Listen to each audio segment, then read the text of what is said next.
Or are you doing that one? Yeah, you should be, yeah. Okay, he's got some time. Yeah. Can I? Oh. You need our bond? Yeah, probably. Live stream, yes. I did, yeah, but. Oh, wait, We'll be muted. At least. no, we are now unmuted. I just muted it again because it's still down. Yeah. We were unmuted for a second.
Your piece go. Either I think it has. Oh, no, but no, we like literally Yeah. beat, but yes, we're. Oh, okay.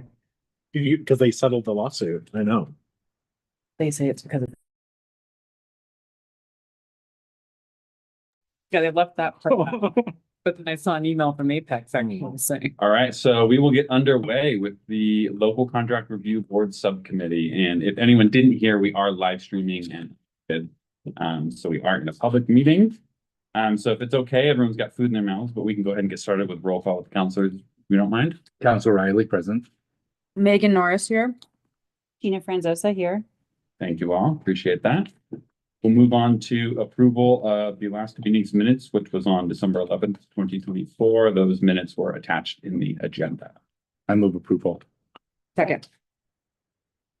All those in favor? Aye. Aye. Thank you. Opposed? I appreciate that. We just do introductions quickly. Oh, yeah. Oh, Yeah. Yeah. It's your person. I mean, I know Samantha, but still. Eric Forrest from the engineering project. Justin Sweet, Procurement and Public Contracts Manager.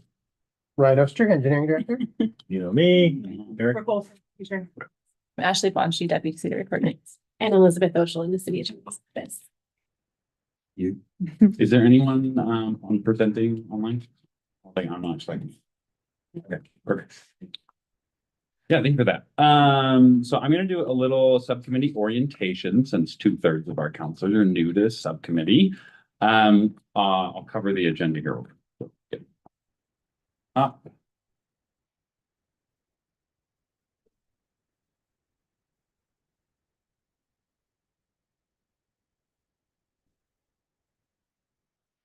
Okay, there we go. Good? Perfect, thank you. So I'm gonna cover a little orientation of the subcommittee, sort of how it has been status quo.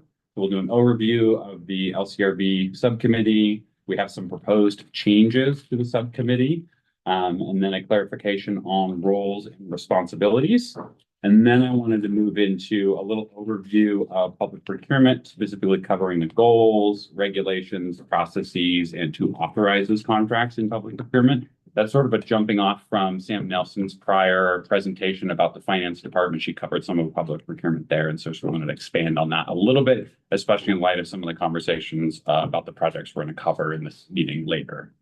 That sounds all right. Feel free to stop me at any point if there's any questions or clarifications. Eric, Elizabeth, Sam, anybody feel free to jump in if I'm saying anything incorrectly or if you want to clarify anything. We can absolutely talk throughout the presentation. So covering the committee as sort of it stands right now. So state law defines the local contract review board. And similar to many cities, city council actually serves as our local contract review board. And that governing body has a lot of different responsibilities and roles under statute as it relates to public procurement and contracting.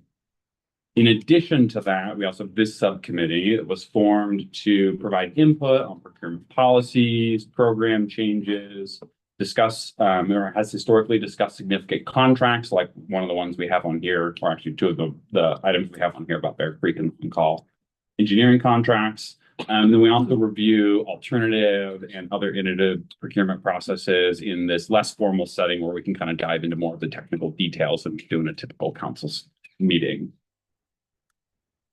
So one of our proposed changes to the subcommittee is changing the name. There's been some confusion both internally among staff, and I think also some of the councilors have expressed some confusion about the naming convention, being that the local contract review board is again the full city council, and we've called it the local contract review board subcommittee, which typically just gets shortened to LCRB. And so there's some conflation there between, are we talking about full city council? Are we talking about this subcommittee?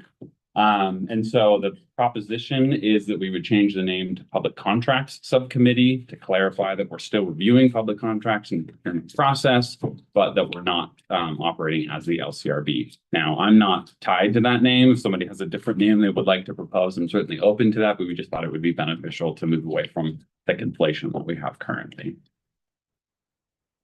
Anyone have any thoughts or input they want to provide right now? I don't have any problem with that. Fine. Yeah. That's a council action, right? No, So can we do it right now? I think the subcommittee can do it. Yeah. The subcommittee in concept is authorized by the city council. It will be the same body with a different name. So I think that can happen now and can update council in a future city manager. Yeah, it's like in our, they might reference in our rule, stuff like that, it's fine. We don't need to do some big code thing. Yeah. So I move we change the name to Public Contract Subcommittee. Second. All those in favor? Aye. Okay, there we go. Done. Thank you all. I appreciate that. And then I just wanted to plug two really quick. So the public contracts is important because it differentiates that we're not talking about leases or intergovernmental agreements or other arrangements that are outside of the statutory defined public contracts term. If that makes sense. Any questions on that while we have the attorneys in the room? So then I just wanted to move into sort of talking through the public contract subcommittee, sort of reinvigorating, like, what are the roles and responsibilities? What are we talking about here? What's Put the new name on that slide. Presumption agent. Very good.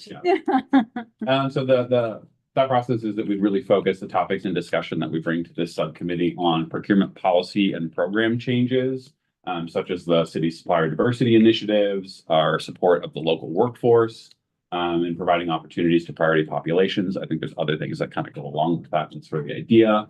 One of the other big things is alternative project delivery, planning those projects, presenting our findings for doing those projects, and then potentially looking at the completion reports that we're required to submit to council. So an example of those are like our design build or construction manager, general contractor. So a different way of delivering construction projects.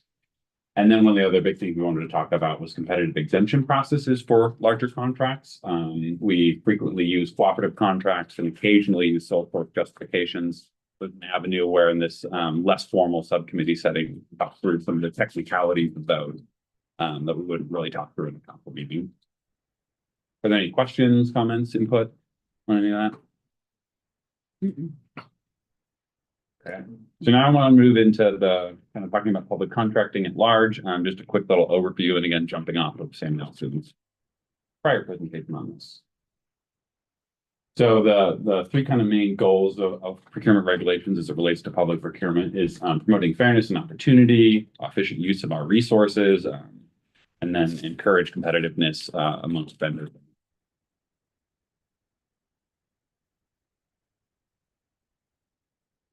So I just wanted to briefly touch through the regulatory landscape. The the pyramid, the upside down pyramid, is really like a funnel is intentional. In that, as we look at laws and statutes above, and attorneys feel free to jump in here at any point, they're usually generally pretty broad and try to apply across a wide range of what they're trying to regulate. We can also look at administrative rules, and then as we move down all the way to like best practices and internal procedures, we get really into fine details. And so it's really a funneling down of the processes, and we actually perform these functions. So obviously city code sits in there and the procurement policy sit in there, but so depending on what we're doing, we're looking at these different layers of regulations. So in some senses, we can have a lot of latitude in how we proceed, and in some senses, it's really well defined what the right. Anything to add to that? And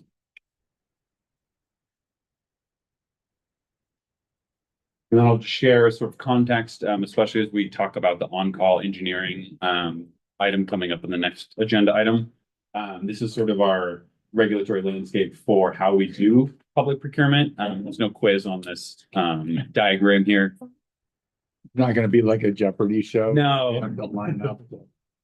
Yeah, this is for internal staff, so people can figure out when they're looking at procuring something, they can figure out what is the likely process that they're going to have to follow, so that way they can plan appropriately. But it's just sort of lining out, like if we look at that sort of magenta column, architect, engineer, and related, when we're going to talk about the on-call engineering, sort of preempting Eric's discussion, that solicitation really eliminated a lot of the work we're going to have to do in that direct award and intermediate threshold, and we're going to flush that out here more in a minute.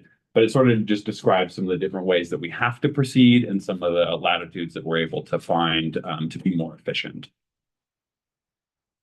I'm happy to share that diagram with anyone if they want it when we're looking at different contracts. Go back one slide. Yeah. So public improvement, does that mean, for example, the Bear Creek stuff? Yeah. Like Yeah. infrastructure? Construction. Yep. Or buildings, okay. Exactly. So then just covering really quickly, who actually authorizes contracts? City code defines this really clearly for us. Less than $50,000, we generally delegate, or Eric has generally delegated to department directors and a few other designees. Over $50,000, Eric has to approve them. And then over $250,000, we have to first have approval from city council, and then Eric would actually sign the documents. And then amendments, we will bring to council if there is an amendment that exceeds $250,000, or when a series of amendments have packaged together and exceed $250,000, either beyond the council approval or if there has not been council approval. I think that was all I had. And we increase those thresholds for you. Yeah, we did kind of in line with state law. Mhm. So, yeah, Yeah, so A year ago. law changed law. Rules, and so the law is updated to increase these thresholds for the type of procurement process that's required based on the amount that's being spent. And then when we brought that code change to bring our code in alignment with state law, so we're Mhm. continuing that funnel appropriately. We also brought updates to signing authority, so that we increased Eric, or you increased Eric's signing authority from 100 to 250. So now council will see that batch of contracts that are between 100 and 250 that we would have seen previously. We moved through that quicker than I was expecting. Any other questions, comments? Okay, very good. I'll stop sharing then. Then if it's all right, we'll move to the next agenda item for Eric to present on the on-call engineering. I think these two contracts are based on kind of the existing format of the subcommittee, which is reviewing sort of larger projects that are coming up for council. And as in the future state that Justin just outlined, maybe we would see fewer presentation previews and more advanced discussion about the type of procurement process that's supposed to be used for various projects. So you get some project insight at that stage, but trying to shift the focus of this committee more towards that processes and policymaking decision and away from a project presentation preview. Yes, but this is the old. Yeah, and if anything is different here than described, let me know. This isn't the LCRD. The city has, existing we call them on-call contracts. They're price agreements, that are previously established that we can exercise. And a lot of times they're for smaller amounts of work, and I'll use two examples. Our construction inspection on-call, where if our internal resources are exceeded, by our need, then we can go out to a firm and already have a price agreement and use folks to go inspect a project. We also use, what we call our QA, on-call, which is quality assurance, and they do material testing and they support our projects. If we disagree with the contractor, we have at least a mechanism to test their concrete or their asphalt, have it to be independent. So this is different or unique, and because the magnitude of it is, we're gonna end up with 23 separate contracts, price agreements, and the variety of work is much larger. So this is, if there's any edits here, let me know. Our current tools and A&E services, architectural and engineering services, that's generally where we lie with our work. Direct appoint, intermediate procurement, similar to Justin's slide, we have the different ranges of work. And I would say like the intermediate procurement, we rarely use that because the effort is almost the same as a formal procurement. I think I used it 7 years ago once, thinking it was a shortcut, and I think I saved myself a couple of days. What do you do for intermediate? Intermediate, I don't remember the exact, you can contact like 5 engineering firms and have them propose on it. So you've kind of narrowed it down a little bit. But what I kind of found out as I'm talking to different folks is the 6th firm is like, well, why didn't you invite me? So I ended up sending it out to like 9 firms, which is probably more than we would have gotten in a formal procurement. So anyway, it's a tool to use. We just don't use it very often. Yeah, I would just say direct appoint is you just pick your firm and you contract with them. Intermediate is generally quotes. You ask, like Eric described, a number of firms. Would you quote me for this work? Or how would you perform this work? And then formal is we post, this is what we're looking for, and anybody can propose and say how they would perform it. So slightly different level of effort, sometimes less distinction of effort between the different types. Yeah, I'll just say that typically for A&E, well, yeah, we can do quotes, and sometimes that does occur depending on the nature of the work. Often the nature of the work is complex enough that they end up doing something that looks sort of like 9/10 of the effort to do the formal solicitation. In which cases where often they just pick to do the formal solicitation, because again, it's more open, there's more competition potentially, and then also if your cost does end up escalating, you don't have a ceiling from the procurement process wise as to how far the contract can go. Yeah, these limits are, what you, at the outset of the project, how much do you think you reasonably guess it's going to cost? And then that guides your process.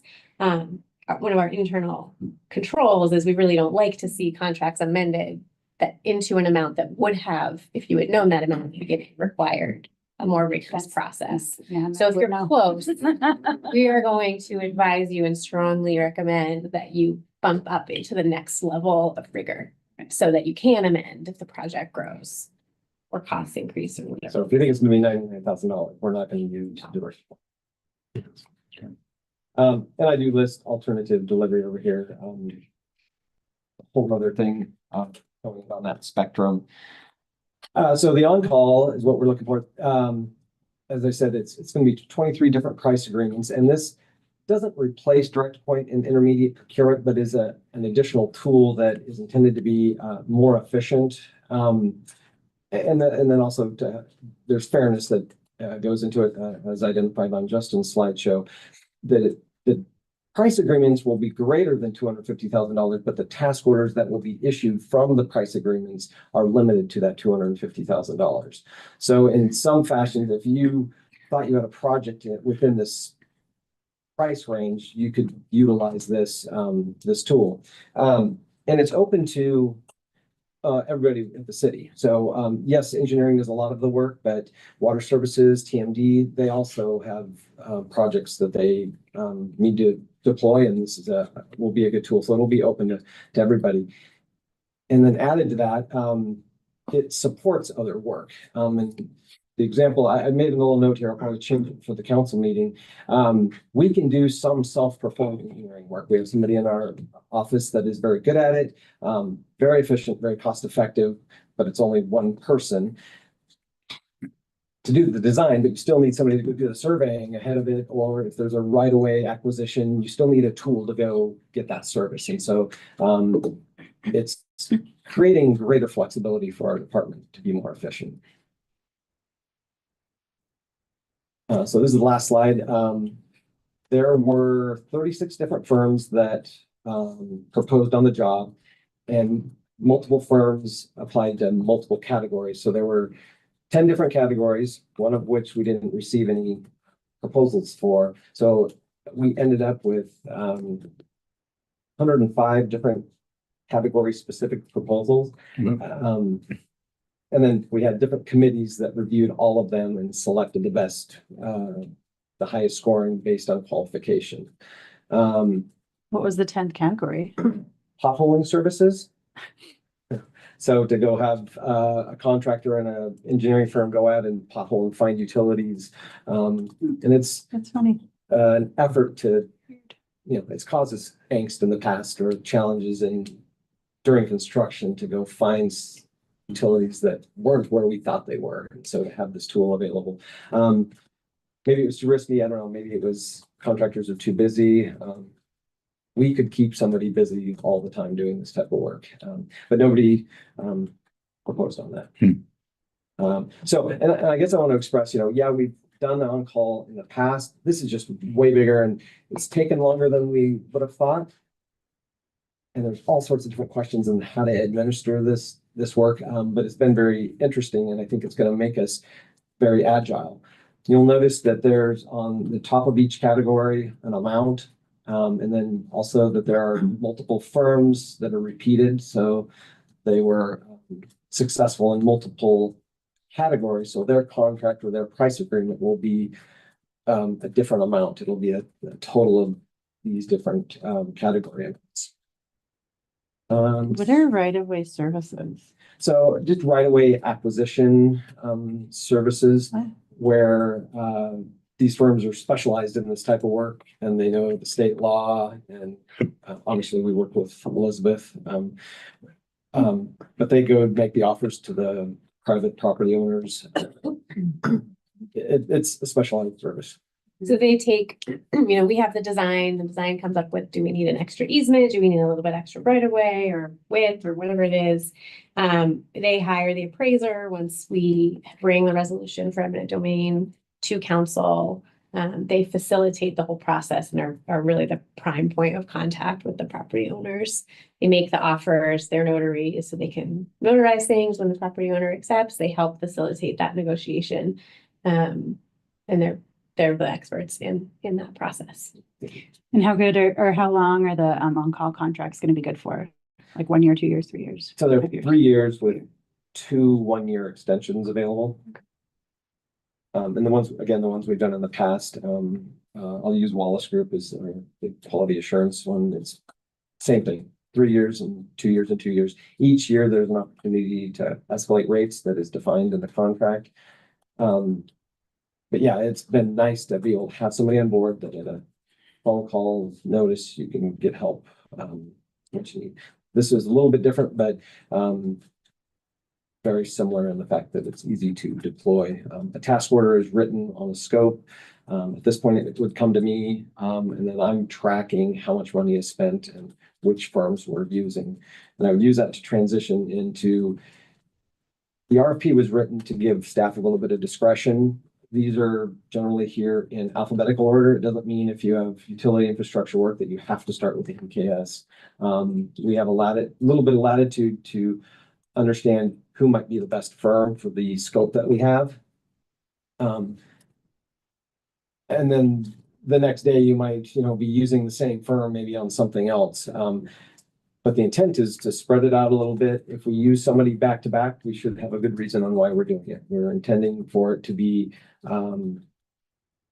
if we know that a firm has just worked on the site next door, or they have specialty in odor control, and we don't want to just go down the list and say, oh, okay, you're the next firm, even though you don't do this work very well. We want you to design an odor control facility. That would not be ideal. So we do have a little bit of latitude, but we also need to be very transparent. And anybody who's not selected they'll be calling.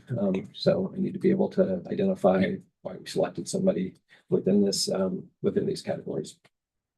So I see HDR up there 4 times. It looks like it totals up to $1.6 million. Is that a maximum sort of amount, not to exceed amount, roughly speaking, for that firm for the 3-year period or for per year or what? Yeah, so I think they're up there 5 times. So, right, so there's 1.9 Oh, yeah, million. 5, So right. right now, it's the price agreement, unless we adjust in some fashion, is for that $1.9 million. At this point, it's just for that 3-year contract. Mhm. If we're like burning through, there's a lot of work going on, we have the option to come back to council, and do an adjustment for the other years.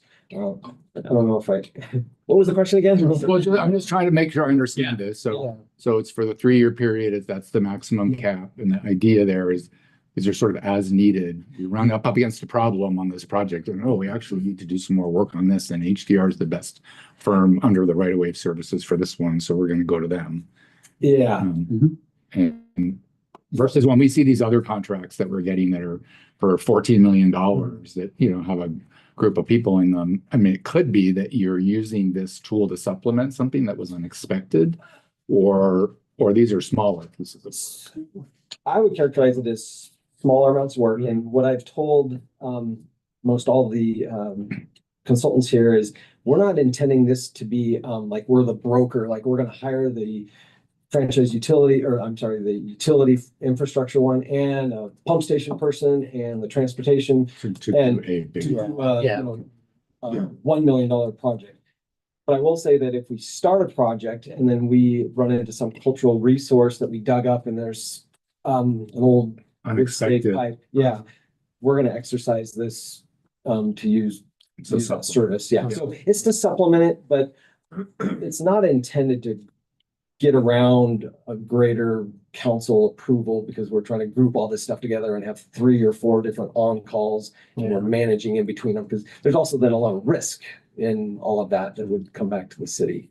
Right, because it's a different kind of scoping process. Yes, so like the Bear Creek and 27th that Sinclair will present next is gonna be a standard low Yeah. bid. It's gonna go out and every contractor in the world has a chance to bid on it. Mhm. So, And group us up, yeah, together. So when I spoke to consultants on this, the utility infrastructure and the transportation, when we have a scope for that, I'm expecting them to bring a surveyor with them to do that work. There could be a scenario where we go and have survey work done earlier for a job because we're still trying to figure things out, and then maybe do something different. But again, it's not intended to be a grouping of a whole bunch of stuff. Okay. Let's see here. So yeah, the not to exceed amounts are gonna vary depending on which firm and which categories they have all tallied up. And then these price agreements are not tied to any sort of funding source now. They're just a mechanism. So in total, there's $17.9 million worth of price agreements represented here. In that, on that side, that's. what Correct. I'm reading. Yeah. So archaeology is 1.2 million total. Yeah. Between the Right. firms. Okay. So it is a big number, but the dollars aren't being tied to anything or aren't spent yet. When a project manager, so Janet from TMD, could call me up and say, hey, I need some traffic analysis work done. They need to figure out what that scope is. And then that's when dollars get tied to that's how they fund the task order. Mhm. Yeah, so I just wanted to touch on a couple things you brought up, and you brought up too, I think you hit it really well, we wanted to bring this to you all, one, because it's a very novel approach for the city. We mirrored it off of a couple other cities that have done something similar, but we don't have an on-call contract that has awarded this many price agreements out of a single procurement. So it's a really novel approach that's intended to save the city a whole lot of administrative burden, because we're offsetting a lot of what would have been intermediate or other direct award procurement processes. Yeah. And then potentially also save some of these consultants some effort, because they would have had to potentially propose or quote on all of those different projects. And so the idea being that there could be some savings over time, and that we can gain those efficiencies too to deliver projects faster. So that's one of the reasons we brought it. One of the others we hit on well is that a lot of these not to exceed amounts on the price agreements are going to exceed where we need council approval, right? And these are quite significant amounts of money. But then also I just wanted to share that while the engineering department originally came up with this idea and really led the effort, they have been working with all the departments across the city who deliver public improvement projects. And there is a whole host of other departments that are excited about using this on call. You folks chomping at the bit. Mhm. But there were people from other departments that were on the review committees. Mhm. So we were, I think, strategic, and, water services folks were in the utilities committee, and Janet's team was on the transportation stuff. So they're invested in it as well. So they have ownership. And did you limit it to 5 firms per category, or We did. you did? Okay. When I was at TriMet, we had a pretty robust on-call program. And so there were a lot of firms that were MWESB certified that could qualify for the on-call program, because you just had to have a skill set. You didn't have to like tailor your presentation or your proposal to a specific project. So that was a way to really start increasing the number of women and minority-owned businesses that you can contract with publicly. So I don't know if there are any of those firms in the firms that didn't make the cut, because I don't think any of these. Did you? Well, no, and But anyway, we did that's- have discussions. I don't know that we have that program all ironed out. Like in a couple of these, one of them was like 21 firms. It was one of the utility ones where we had There's a lot. 21 A lot of responses. Yeah, and so narrowing it down to 5. And we did that because there was a big discussion. You just approve everybody and have a long list, and then you never give some folks a job because we just don't have that many, or so it was trying to find this middle ground. We did talk about some of the minority or emerging business type classifications, and my understanding was we weren't quite in the spot to amplify that, though we encourage it.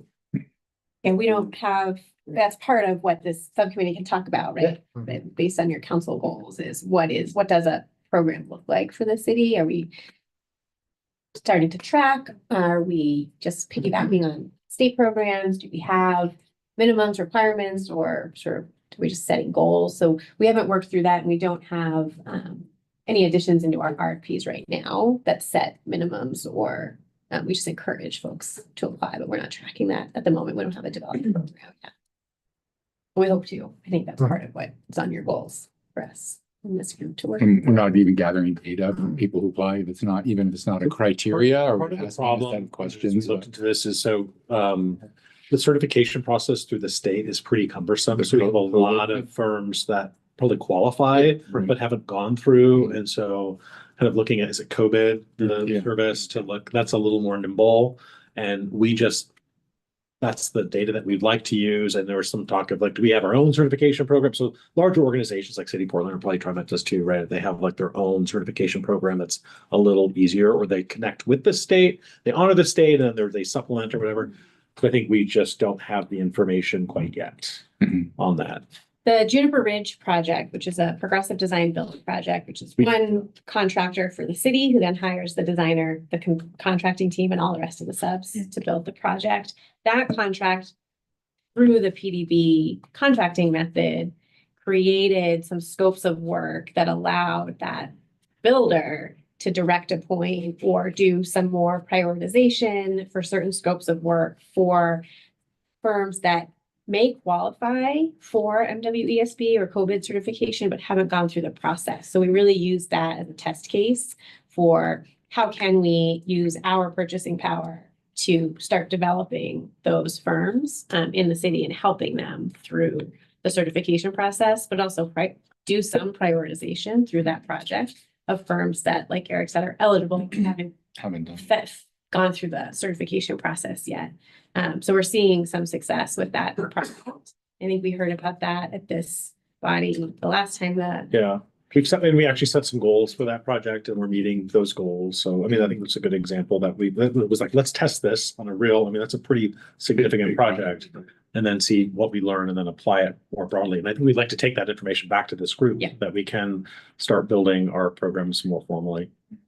Well, I mean, the difference though between contractors that actually are performing work on a job versus like service providers and consultants like this is, I mean, the service providers and the consultants are usually a little bit more sophisticated, and they can kind of make it through the certification process.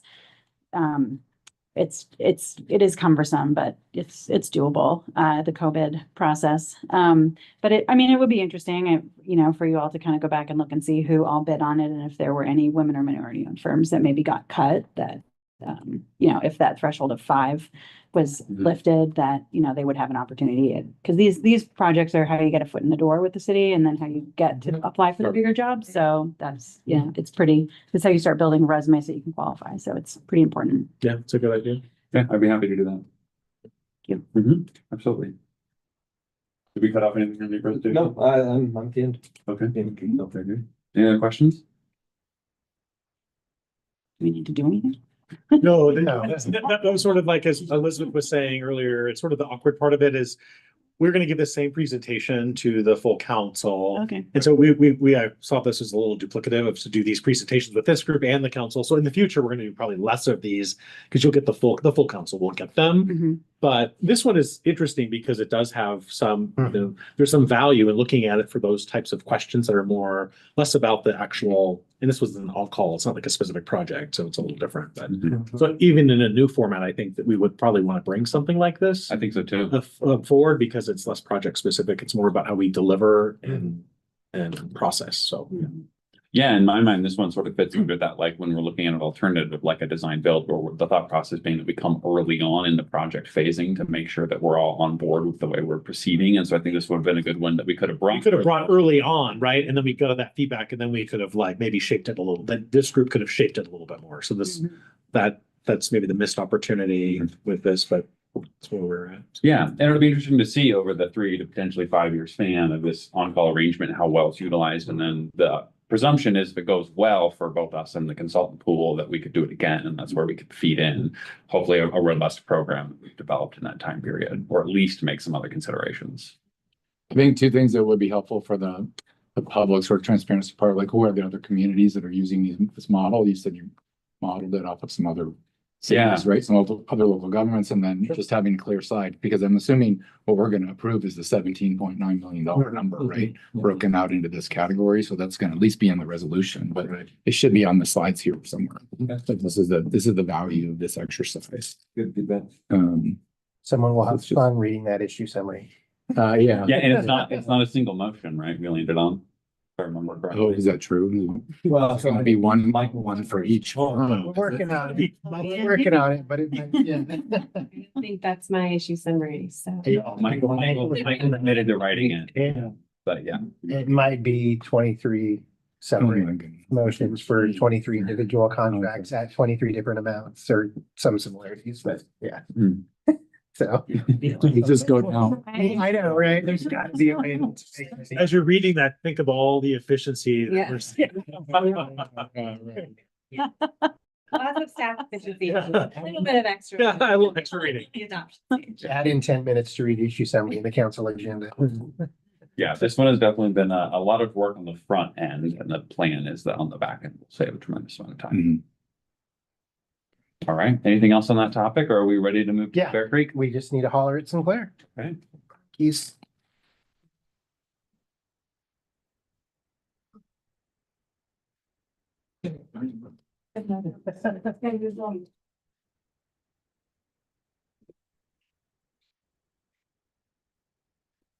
Or sorry, I think you're at the head of table.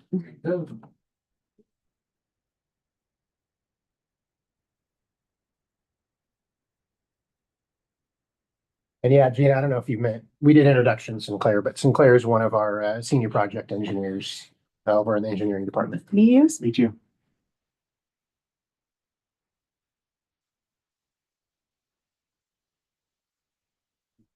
Yes.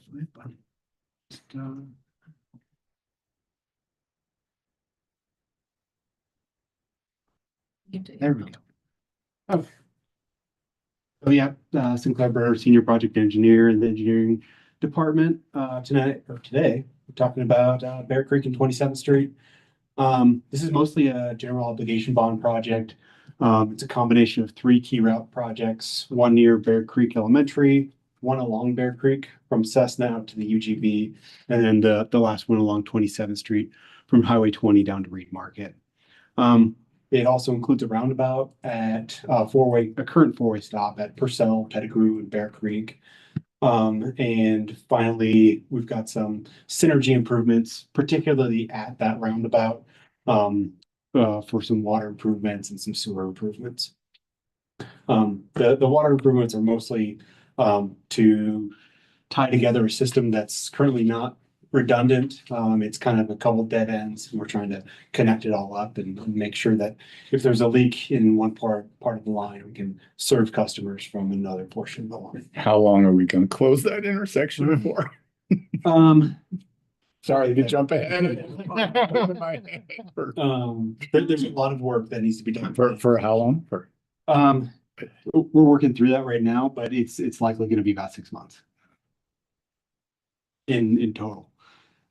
So project schedule, we kicked this thing off in 2023. We contracted with our designer in August, and went through some alternatives analysis over the winter time and developed the preferred alternative in early 2024. We came to council June of last year to kind of confirm what we were doing with the project, confirm that we were installing our shared use paths and getting the sidewalks in on the east side of 27th Street. So not just a shared use path on 27th Street, we're also closing the sidewalk gaps that currently exist on the east side of 27th Street. We're planning to go to council on May 7th and then construction to start soon thereafter. It's like a council meeting. I know, Everything- everything's May 7th. There are a lot of franchise utilities that need to be involved in this project.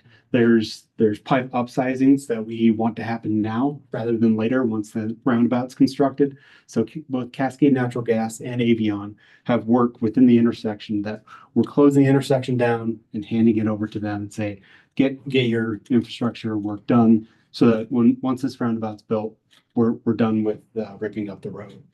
And then at the northwest corner of that intersection, there's a developer putting in about 260 units of apartments. They have deep sewer work and they have water work to do within the intersection and along Bear Creek and Purcell. So there's quite a bit of work that needs to be done before we even start on the roundabout. At this point, it's likely that the intersection will be closed down in June. And we're going to try to get all the underground work done through September, but it's not likely that we can get the roundabout built this year. So it's going to be a close down, get everything underground complete this year, repave temporarily, and then close it down early spring next year and complete all the surface improvements. There's just not enough time to get This the. is like, this is a new reason for me to hate roundabouts, to be honest. It's probably closed for the same duration. It's just split up in two different phases. I mean, it is really, well, you don't have a contractor on board yet though, right? No. So you could put in your RFP We to are, keep a lane open and have a detour plan to go through there. I mean, I am kind of curious. I think the community has a really valid point right now with the closure of the Olney and Wall Street intersection. I mean, that's a very unique spot to have completely closed for 6 months. But it's it is. At some point, I think you have to kind of consider that if the impact of the community is just too great and So that's a valid discussion, and I think another reason why this might be a good sounding board, if we come earlier in the process to say, okay, we can rip the Band-Aid off and get in and out of there in 4 or 5, 6 months, or we can do a half build of an intersection and then it takes, 10, 11, 12 months. Cause that's the But- trade-off, right? Yeah, oh, Time absolutely. is Yeah. gonna take. Time and money to just overhead from them to be there twice as long. But there's a benefit to having a lane open. Yeah, I'm not denying that at all. Yeah. But it does complicate, like you can only build half a water line, then you gotta stop, repair all that, then you go tear up the other side and build the other half of the water line, so. But that's a perfectly good discussion to have. When we built Reed Market the first time, 10 years ago, we always left a lane open. And it took over 2 years. When to you do did the that. roundabout there. So, no, this is The whole the project. roundabout closed the intersection by the gas Yeah. station. But when we did the rest of the corridor, we always Just left a lane east. open. But yeah, there's absolutely, that's a valid discussion to have is How much appetite does the public have for something like this? Yeah. Yeah. Or just how direct we need to be with contractors and say, man, man up, crew up, get it done, get in there and get out of there. Well, yeah, yeah, You know? I mean, yeah. Again, it's another one of the options. You can put I stipulations. mean, that's what I've said. to people. The show must go on, right? Like. The more prescriptive you are in RFP, the higher prices you're gonna get. Mhm. So, But this is a low bid, so this is Yeah. a good one to do that, I mean, I don't know if you have the time frame, but that's something you could look at in a alternate. I mean, that would throw off our bidding time frame at this point, but. Yeah, at this point, it would. push the whole thing. Push into it into 26. Yeah. So yeah, it's out to bid right now. We don't have our cost for construction, but our engineers estimate it's about $7.4 million, which falls within our budget, including all our miscellaneous costs with quality assurance, permitting, including our 1200C, which is a DEQ permit.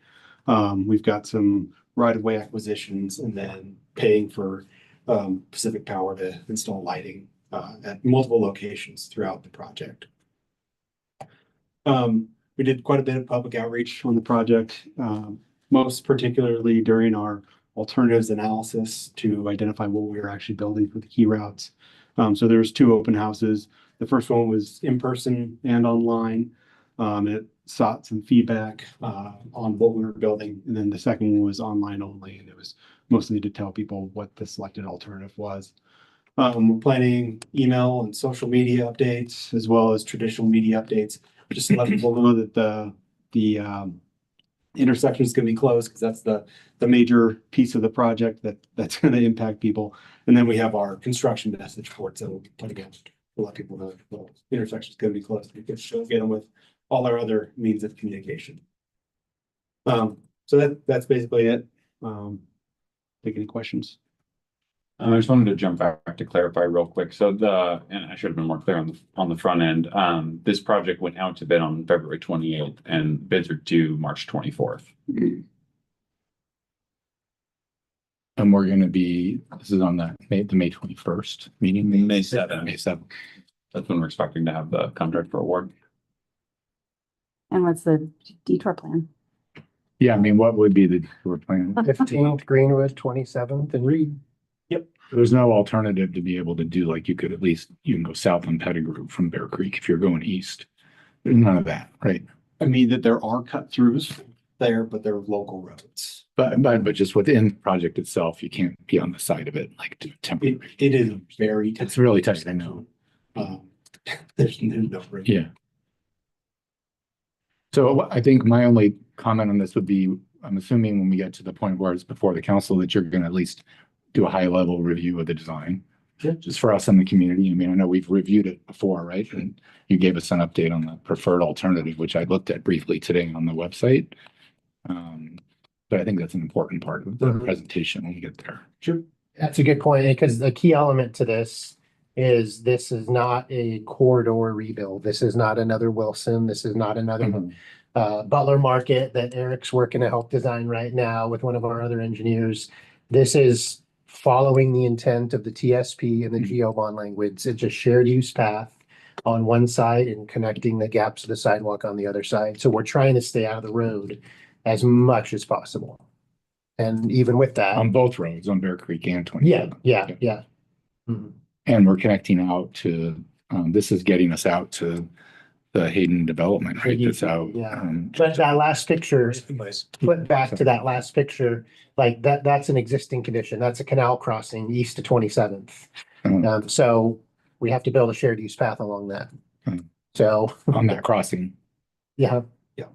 So that canal bridge that's there currently is going away. We're piping the canal through there and then putting in the shared use path on the north side of the road there. It's just the cheapest way to get a shared use path across. Mhm. But yeah, it connects all the way out to the existing UGB, Right. which was a feat. I didn't think you'd be able to get us there.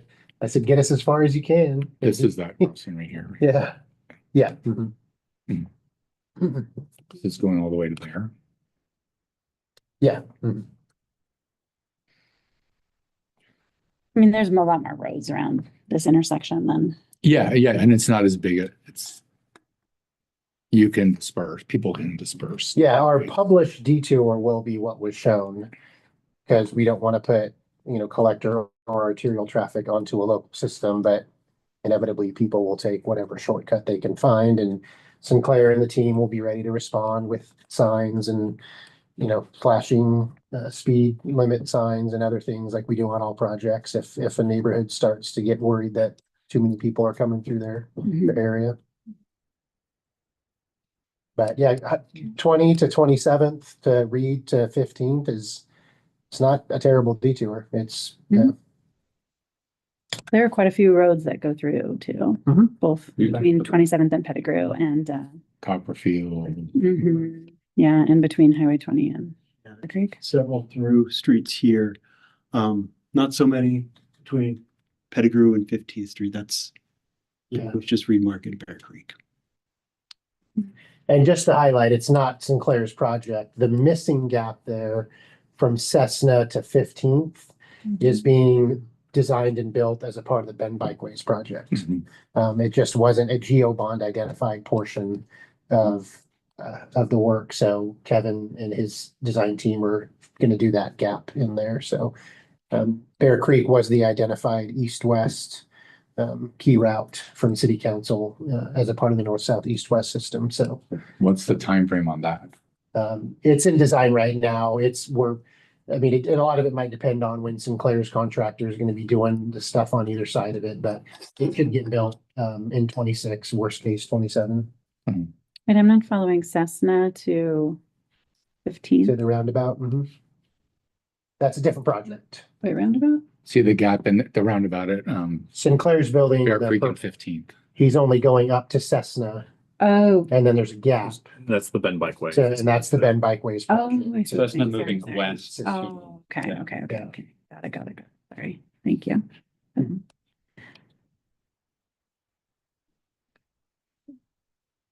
We've self-performed some work on like the sidewalk on Bear Creek too. Yeah, further up. Further up, yeah. Mhm. So in theory, by the end of 2026, we would have the whole corridor, including the bikeway section done. Yeah, our goal is to have a Target. complete north, south, east, west system. Yeah. By the end of the next biennium. Constructed. But for this part, this completing this portion by the end of 2026 is roughly what we're talking about. Maybe into 27 a little bit. I don't think so. I think we're going to be done with this by middle of next year. And then the Bend Bikeway project. Yeah. As well. Yeah. Okay. It depends on how we bid out the Bend Bikeways work. It's a smattering of projects all over town. It's along 15th, it's along 9th, it's this gap. It's some stuff on the west side of town too. So it's in design. We haven't determined how we're gonna bid that out yet, and get it built. And I forget from Cessna, is there a sidewalk all the way to Cessna at this point? Yeah, it exists today. It does It's just exist- it not does exist today, too. LTS 1. Yeah, Which but is there- what Sinclair and Kevin will be building. Because there are some portions of this Bear Creek where it doesn't exist at all. Correct, Right, yeah. the last few blocks, at least up to Pettigrew. Mhm.